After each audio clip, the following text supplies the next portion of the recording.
21 towns. Nearly 500,000 people have now watched a video showing how lovely every one of them is. And do you know how many of those 21 came with a price attached? Not one. Not a single number in 24 minutes. That is the gap I want to close today. My name is Roy Baker, and I spend my working life inside Florida numbers, county by county, price by price.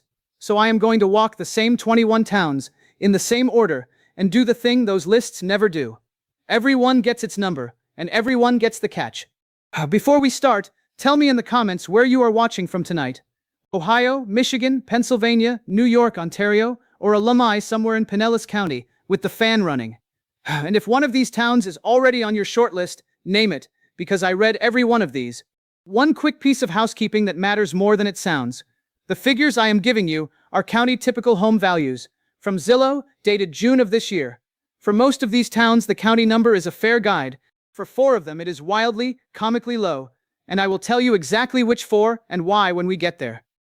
Statewide, the median Florida single-family home sold for $432,000 in June, so keep that in your head as the line everything else sits above or below.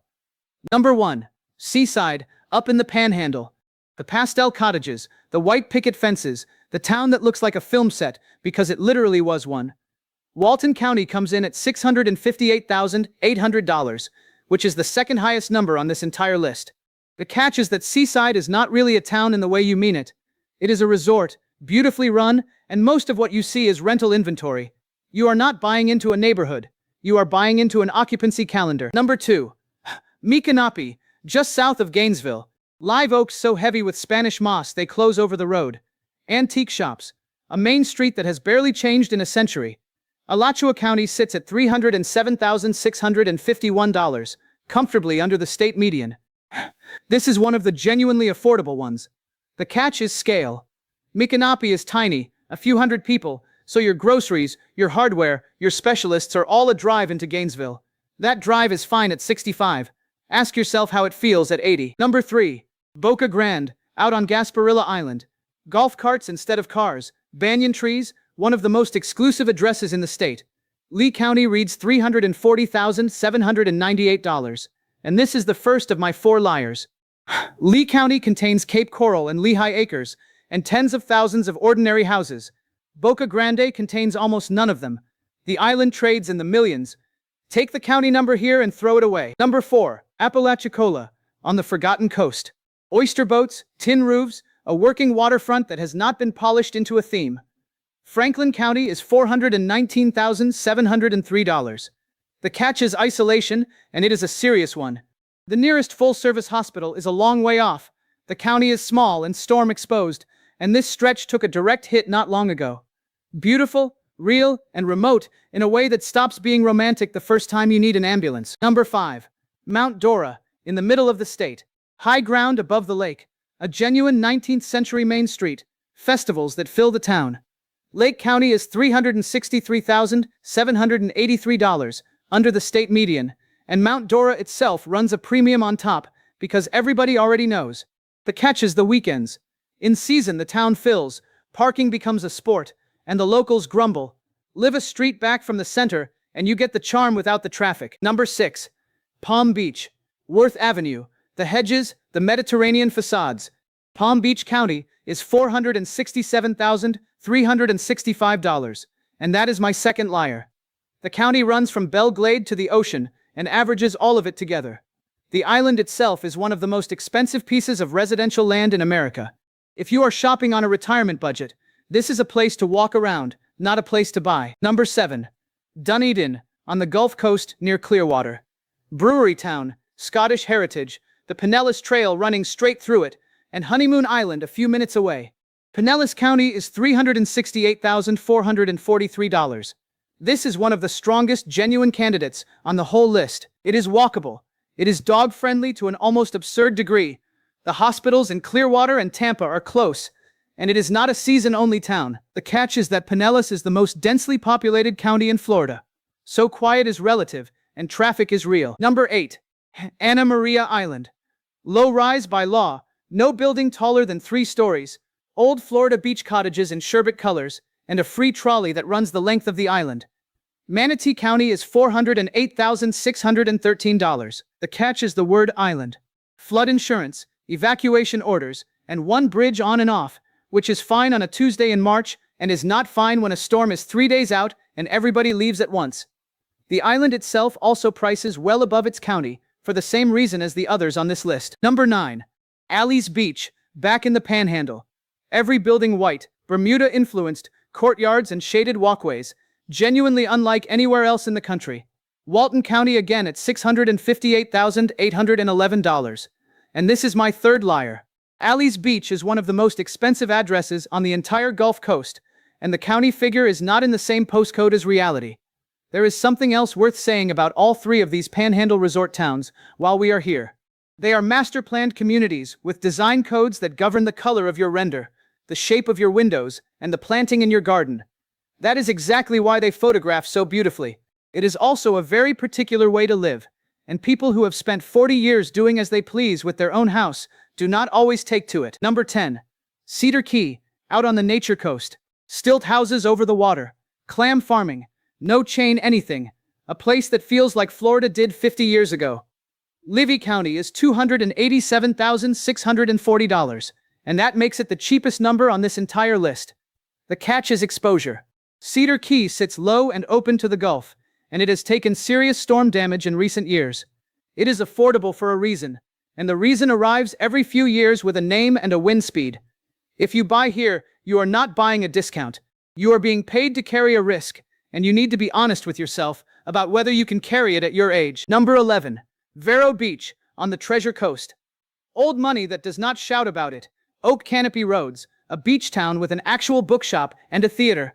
Indian River County is $363,767. This is another serious candidate. Good medical, calm, genuinely residential rather than touristy. The catch is that the Barrier Island side and the mainland side are two different markets with two different prices, and the drone footage is always the island. Number 12. Key West. Conch houses, roosters in the street, the whole end of the road mythology. Monroe County is $960,677, comfortably the highest figure on this list, and more than double the state median. The catch is everything else. Groceries, fuel, insurance, contractors, all of it costs more because it all has to come down the highway. Key West is a wonderful 2-week idea and a very expensive 30-year one. Number 13. Flagler Beach, between St. Augustine and Daytona. Low-key, no high-rises, a pier and a stretch of coast road that runs right along the sand. Flagler County is $348,011, under the state median, which surprises people. The catch is erosion. That highway and that dune line have been rebuilt repeatedly, and anything oceanfront here carries risk that a photograph will never show you. Number 14. Winter Park, next door to Orlando. Brick streets, the chain of lakes, Park Avenue, and museums that genuinely belong in a bigger city. Orange County is $403,694, and Winter Park itself sits meaningfully above that. The catch is simply that you are in metropolitan Orlando, world-class access to medicine and an airport, and all the traffic that comes with 400,000 people who also want to be near it. Number 15. Port St. Joe, back on the forgotten coast. A quiet bay, a rebuilt downtown, some of the emptiest beaches in the state. Gulf County is $399,522. The catch is the same one as Apalachicola, 30 miles up the road. This coast was hit hard. The rebuilding is uneven, and services are thin. Wonderful if you want space. Difficult if you need a specialist. Number 16. Tarpon Springs. And I want to slow down here, because this one deserves honesty rather than a drone shot. The Sponge Docks, the Greek bakeries, the oldest continuous Greek community in America. Pinellas County again at $368,443. But somebody who lived there in the early 2000s wrote underneath the video I am working from that it used to be vibrant, that the docks used to be alive, and that when they came back a few years later it was not the place they remembered. That comment stuck with me, because it is the thing these lists never account for. The town in the footage and the town you would be moving into are not always the same town, and the footage is often years old. Go and stand in a place on an ordinary Tuesday in August before you believe any video about it, including mine. Number 17. Rosemary Beach. Cobblestones, courtyards, European in a way that feels almost transplanted. Walton County one final time at $658,811, and that is my fourth and last liar. Same story as Seaside and Alys Beach. These panhandle resort towns share a county with a lot of ordinary Florida, and they are not ordinary Florida. Number 18. High Springs, north of Gainesville. Spring country, the Santa Fe River, tubing and diving and water so clear it looks like glass, and those springs hold about 72 degrees every day of the year, whatever the air is doing. Alachua County again at $307,651, the joint cheapest county on this list. This is one of my quiet favorites for the money, and I will tell you exactly why. It is inland and on high ground, so the flood and wind exposure that drives insurance on this list barely applies. It is a real working town with its own downtown rather than a resort. And the medical centers in Gainesville are close enough to matter, which for this audience is worth more than a sea view. The catch is the summer, because you are far enough from either coast that no breeze reaches you at all. And August here is a genuine test. Number 19. St. Augustine. And let me get this exactly right, because the internet will correct me if I do not. It is the oldest continuously occupied European settlement in the United States, founded in 1565, which is more than 40 years before Jamestown. St. Johns County is $490,552, well above the state median. The catch is tourism at volume. Millions of visitors a year move through a very small historic core, and living inside that is a completely different proposition from spending a weekend in it. Number 20. Pass-a-Grille, at the southern tip of St. Pete Beach. Narrow streets, cottages, arguably the best sunset in the state. Pinellas County one more time at $368,443. The catch is that Pass-a-Grille is a barrier island neighborhood, so you carry the full flood and wind package, and the housing stock is old and small, charming and constrained in equal measure. And number 21, Fernandina Beach, on Amelia Island up by the Georgia line. A downtown that has kept its Victorian bones, shrimp boats, wide quiet beaches, and the friendliest reputation of anywhere on this list. Nassau County is $482,989. Somebody wrote under that travel video that Fernandina is the best small town in Florida, and that they want to move there from Central Florida as soon as they can, and honestly, having looked at the numbers, I understand the impulse. The catch is that it is a genuine island town at the far north end of the state, so you are a long way from most of Florida, and winter up there is properly cool by Florida standards. So which of these 21 would I actually tell somebody to move to? If your budget is near or under the state median, and you want a real town rather than a resort, the short list is short, and it is honest. High Springs and Micanopy inland, Cedar Key if you accept the storm exposure, Dunedin and Vero Beach if you can stretch a little, Flagler Beach if you buy back from the water rather than on it. Those are places where an ordinary person can own an ordinary house and still be near a hospital. Seaside, Alys Beach, Rosemary Beach, Boca Grande, Palm Beach and Key West are magnificent, and they are not retirement plans for most people. Go and look at them, take the photographs, then drive inland and buy something you can afford to insure. And there are 2 questions I would make you answer about any town on this list before you signed anything, because they catch more people than price ever does. The first is the hospital question. Ring the 2 nearest practices in whatever specialty you personally use and ask whether they are accepting new patients. Not whether the town has a hospital, whether a doctor will actually take you.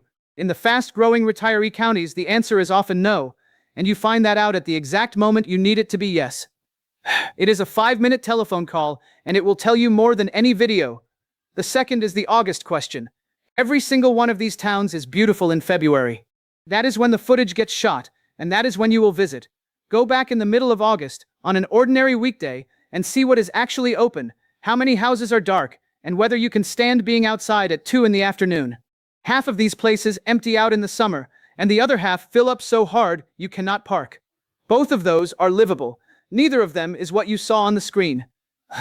The people I speak to, who are genuinely happy here, nearly all did the same 2 things. They rented for a full year before they bought, and they made sure that year included a summer. If you want the full version of that short list, I keep a list of 40 Florida towns, 20 I would buy into, and 20 I would walk straight past, with the real carrying costs written next to each, and it is called the Florida Buy and Avoid List. The link is in the description. Now, I left one obvious town off this list on purpose, because it was not in the video I was working from, and I already know some of you are typing its name. Go on then. Tell me which one I missed, and tell me whether you agree with my shortlist or think I have got one of these badly wrong, because the people who actually live in these towns always know something the numbers do not. Subscribe if you want the rest of these, because I go through this state town by town every week, and I would rather you found the real number before you signed than afterwards. I am Roy Baker. Next time I am going into the strangest thing in Florida geography, which is that 23 million people live in this state, and almost none of them live in the middle of it. And the reason why is not what anybody guesses.